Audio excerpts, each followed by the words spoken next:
We should talk about this missing girl that was found dead in the singer David's car. He was branded a predator and convicted by the internet, his career destroyed overnight. Yet today, the FBI dropped a bombshell no one saw coming. Celeste Rivas died of an overdose, not murder. A twist that clears David but raises a darker question. If David wasn't guilty, why did the world believe he was?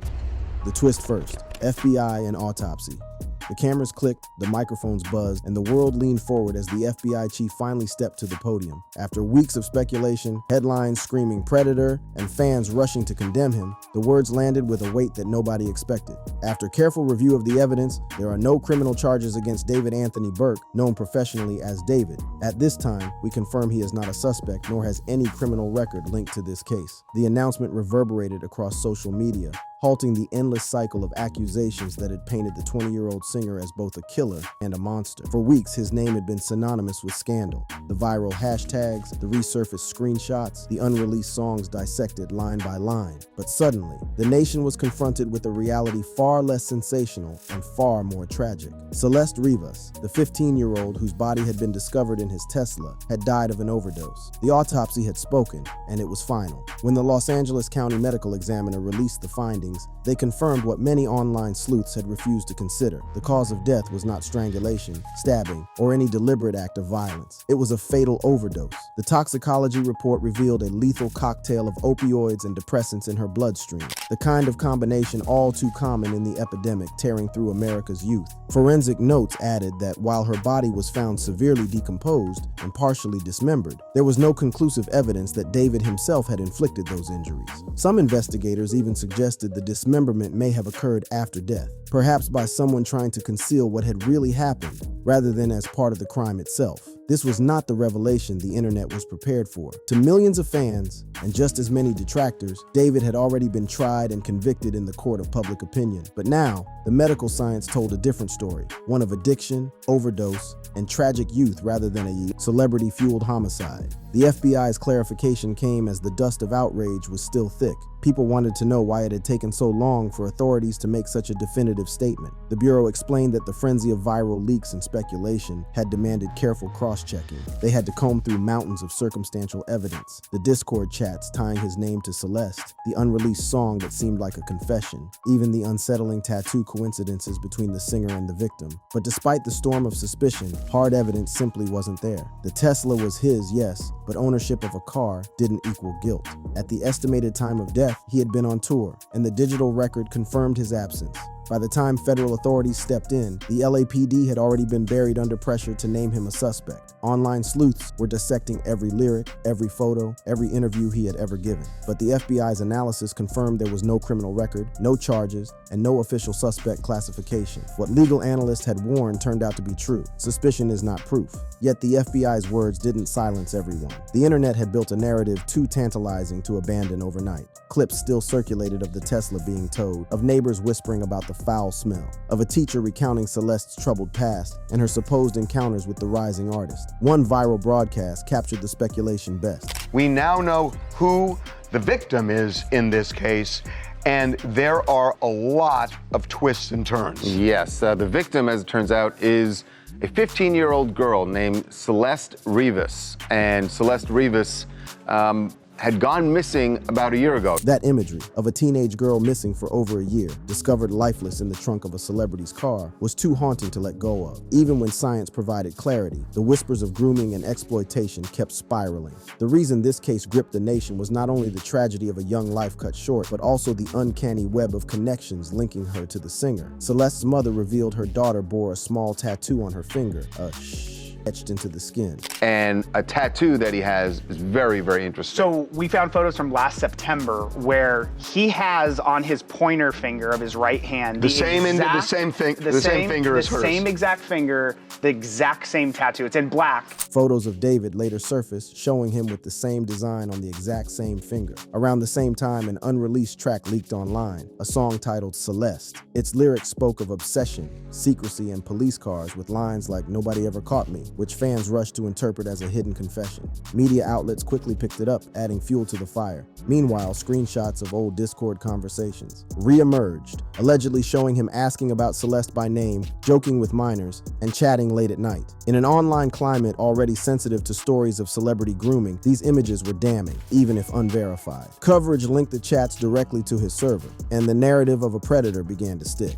By the time the autopsy revealed Overdose, the damage had already spilled far beyond his reputation. His tour dates were canceled. Brands that once courted him with lucrative contracts quickly cut ties. Hollister, Crocs, and even music collaborators quietly distanced themselves. Kaylee Uchis announced she would not release their joint track, and perhaps most telling of all, fans and commentators stopped calling it the David scandal. Instead, online threads and headlines framed it as the Celeste Hernandez case, ensuring that her name, not his, carried the story forward. Global coverage captured this shift. In some sense, this was a victory for Celeste, ensuring her memory wasn't overshadowed by the fame of the man linked to her death. But for David, it was catastrophic. Even in innocence, his identity had been fused to hers forever. The FBI chief, closing the press conference, cautioned against the perils of viral speculation. This case illustrates why due process exists. Internet trials are not justice. The words were clear, but like so much else in this case, they struggled to gain traction. On forums like Reddit, threads continued to spiral, counting alleged victims, dissecting his every lyric, and even dragging his fashion choices into the narrative. Some discussions cataloged him as a serial predator, despite the FBI's findings. What mattered most was not the nuance of forensic science, but the irresistible pull of a story already cemented: a young star, a dead girl, and the suggestion of forbidden love. It didn't matter that the autopsy told a different tale. The emotional gravity was too strong. And so, this story begins with what should have been its ending. The FBI had cleared David. The autopsy had confirmed Overdose. The legal system said he was innocent, yet the saga was far from over. Because even if the law absolved him, the internet had no intention of letting him go. The question now loomed larger than ever. How did we get here? How did whispers in Discord chats become national headlines? How did an unreleased song morph into evidence in a virtual courtroom? And why did the world, for weeks, believe a young artist was guilty of murder? To find out, we need to rewind to the allegations, the leaked screenshots, and the viral fury that turned a family's grief into one of the most sensationalized scandals of the decade. Evidence, allegations, and internet trial.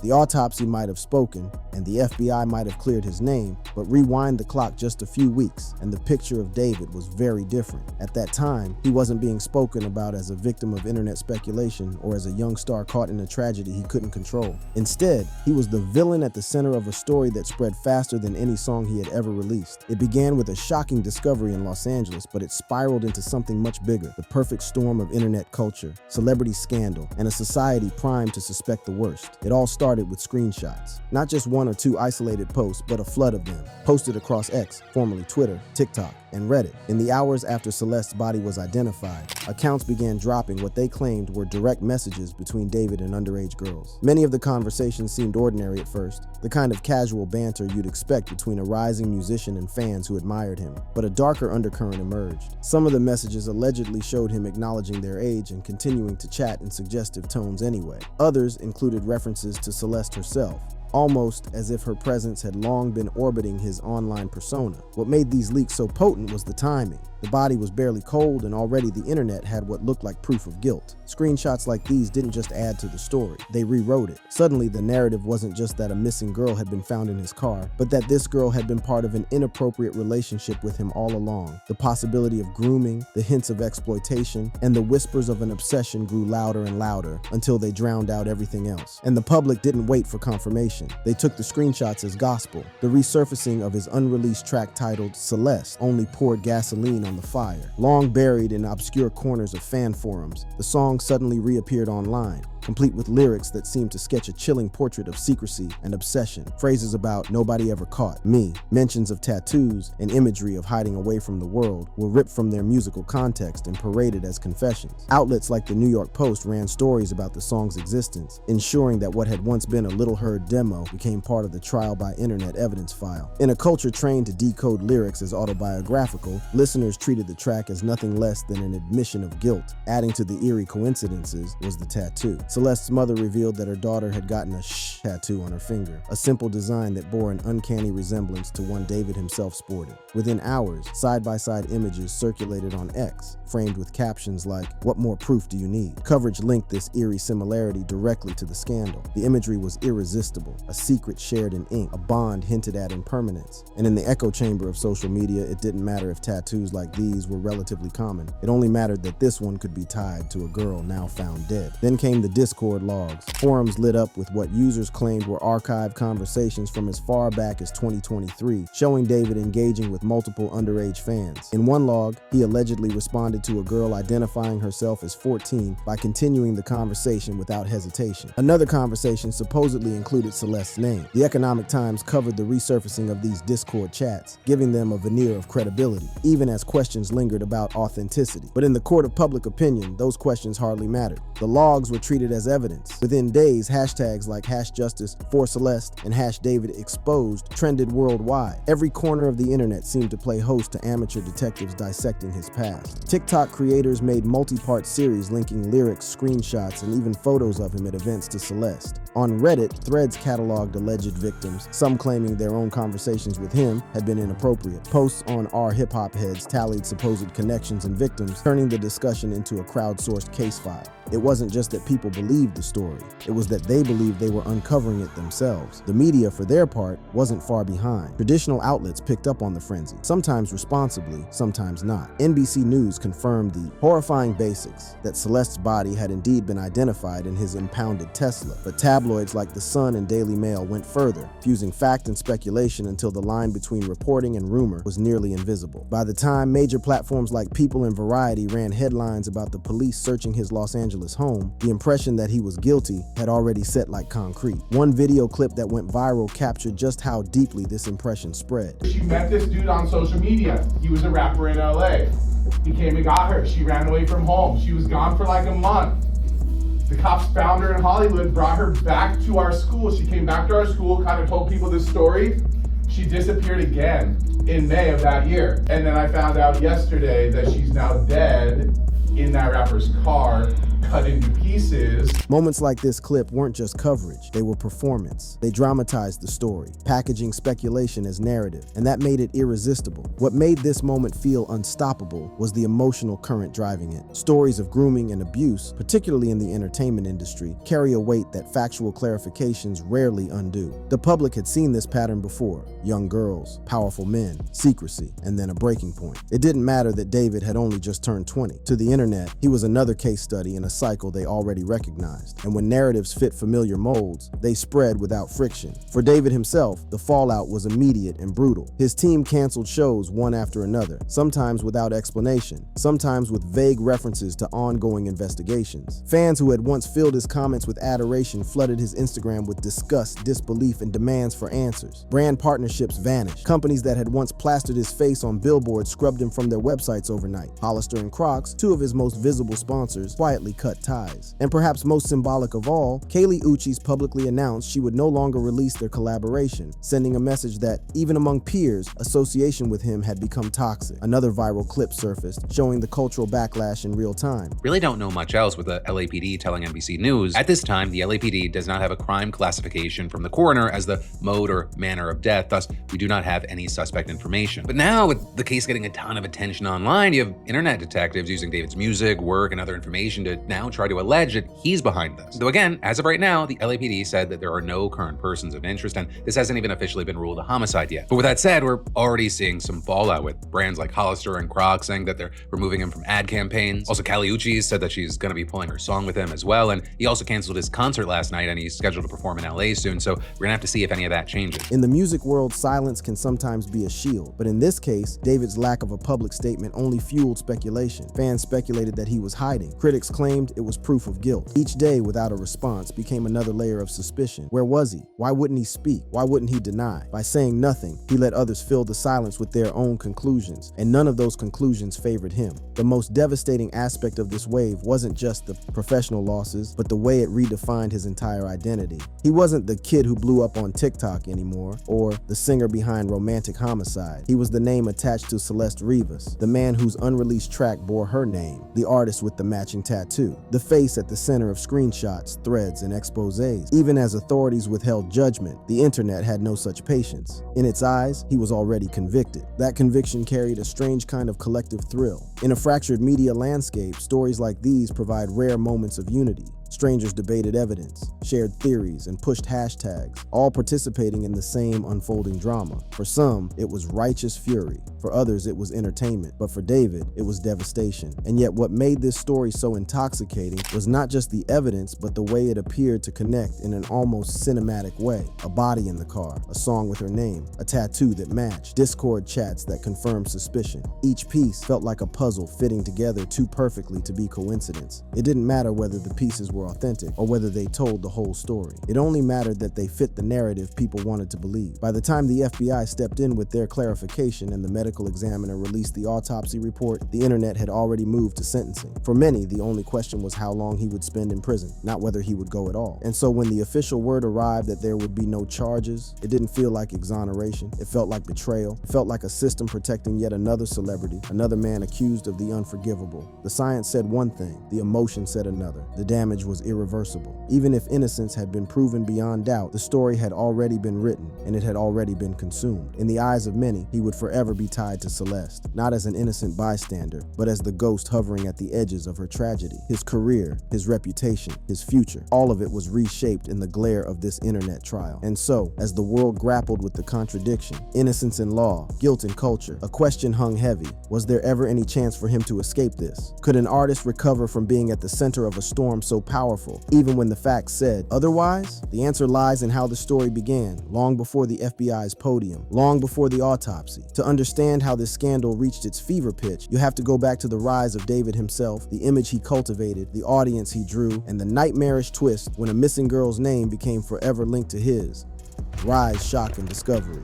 Before he became the centerpiece of a scandal that shook both the music world and the internet, David was a symbol of everything the new generation of musicians aspired to be. Born in 2005, he came of age in the digital era, bypassing the traditional gatekeepers of the industry. Platforms like TikTok, Discord, and YouTube weren't just tools for him, they were his launchpad. With nothing more than a cracked iPhone, a DIY attitude, and a handful of melodies, he went viral in 2022 with Romantic Homicide, a song that poured teenage angst into a blend of alternative R&B and indie rock. Overnight, the track became a soundtrack for millions of Gen Z listeners nursing heartbreaks and daydreams. Soon after, another single, Here With Me, captured a different but equally powerful mood, longing, intimacy, and connection. That track became a staple of TikTok edits and late-night playlists. By the end of 2023, David was no longer just a kid uploading songs from his bedroom. He was a recognized artist, courted by brands, collaborating with bigger names, and building a persona that seemed untouchable. He wasn't the typical celebrity, awkward, slightly introverted,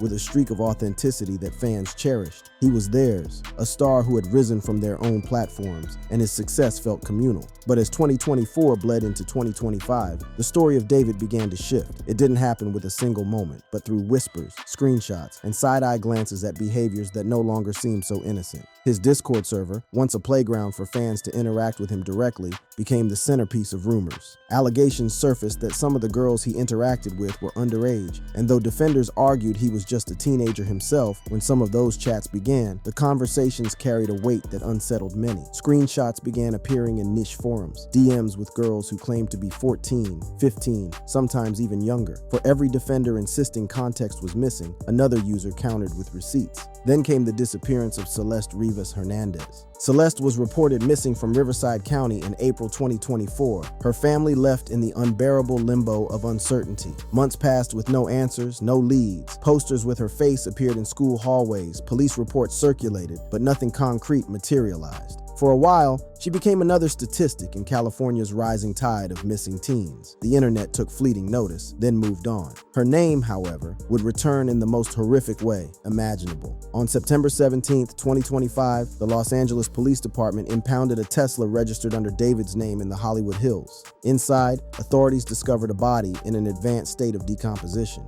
Identification wasn't immediate. The remains were too far gone. But forensic tests soon confirmed what no one was prepared to hear. It was Celeste. The teenage girl missing for over a year had been found, not in an abandoned building or on a remote roadside, but in the trunk of a car belonging to one of music's brightest young stars. The shockwaves were instant. News outlets raced to confirm the discovery, while neighbors described the unbearable smell that had lingered near the car. Police tape and flashing sirens turned a quiet Los Angeles street into the epicenter of a global media storm. NBC News confirmed the body's identification, while other outlets highlighted the car's connection to the singer. Within hours, social media ignited, and his name began trending, not for music, but for death. One chilling clip captured the moment the discovery hit mainstream media. We should say that the police have not named a suspect yet.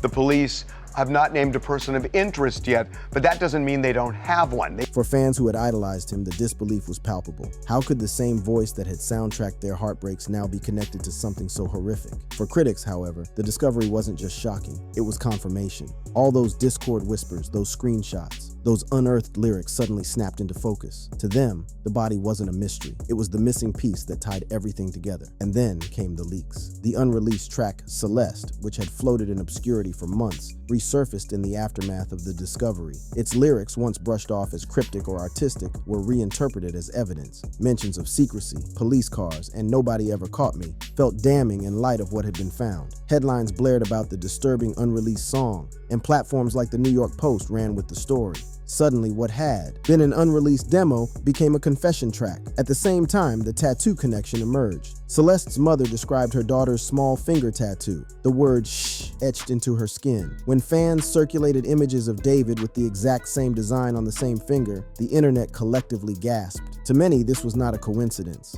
It was intimacy, proof of a hidden relationship immortalized in ink. Coverage in the Economic Times fueled this eerie connection, and once again, fact and interpretation blurred until the line all but vanished. Within days, the storm reached hurricane strength. Fans who had once championed him turned on him. His Discord server, once a fan hub, was combed through like a crime scene with users posting and reposting old conversations. Some claimed they'd spoken to him when they were underage. Others dropped screenshots of flirtatious exchanges. Articles chronicled these resurfaced Discord chats, and suddenly what had once been whispers turned into headlines. One viral video laid it out in stark terms. So now we've got video of them on a live stream where they're interacting with some of his fans.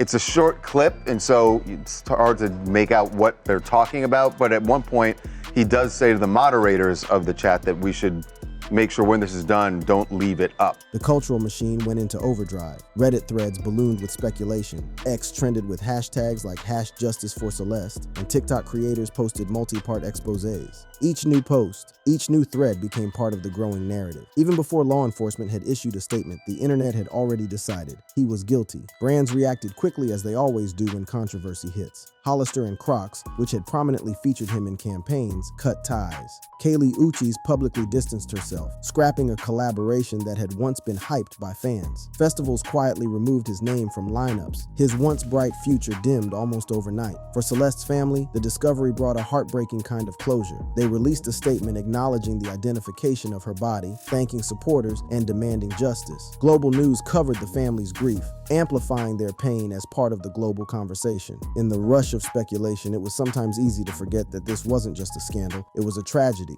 A 15-year-old girl had lost her life, and her family was left with unimaginable grief. But for the public, the focus remained on the spectacle. Was David guilty? Was he a predator hiding in plain sight? Or was he just another young man caught in the wrong place at the wrong time? The debate raged across platforms. But in those early days, one side's voice was louder. Guilt was assumed, innocence was ridiculed, and nuance was lost. Another viral news clip captured just how quickly assumptions hardened. By the time the FBI clarified that there would be no charges and the autopsy revealed an overdose, the story had already metastasized. The discovery of Celeste's body had been the spark, and everything else had fanned it into an inferno. The rise of David, from bedroom producer to viral sensation, had been rewritten. Now, he was remembered less for his music and more for the scandal that consumed him. And that's where this story leaves us, with a young artist cleared in the eyes of the law, but damned in the court of public opinion. With a family mourning the loss of a daughter whose name will forever be tied to whispers of grooming and tragedy. And with an internet still arguing over what to believe, David's career may yet continue. He may release new music, rebuild his reputation, and find an audience willing to forgive or forget. But the scars of this saga will not fade easily. For some, he will always be the boy who sang about homicide and ended up linked to a real one. For others, he is a cautionary tale about the dangers of jumping to conclusions in a digital age where narratives spread faster than facts. In the end, Celeste's story is the one that matters most. Her life, her disappearance, and her tragic overdose are the heart of this saga. But because of the way the story unfolded, with screenshots, songs, tattoos, and a celebrity caught in the middle, it has become something larger, a cultural flashpoint. A reminder that in the internet era, guilt and innocence aren't determined only by courts and autopsies. They're determined by hashtags, by clicks, by the stories people want to tell. And that's why, even after the FBI's announcement, even after the autopsy, and even after the facts have been made clear, the question still lingers. Will anyone truly believe David is innocent? Loved this video? Click on the cards on your screen for more.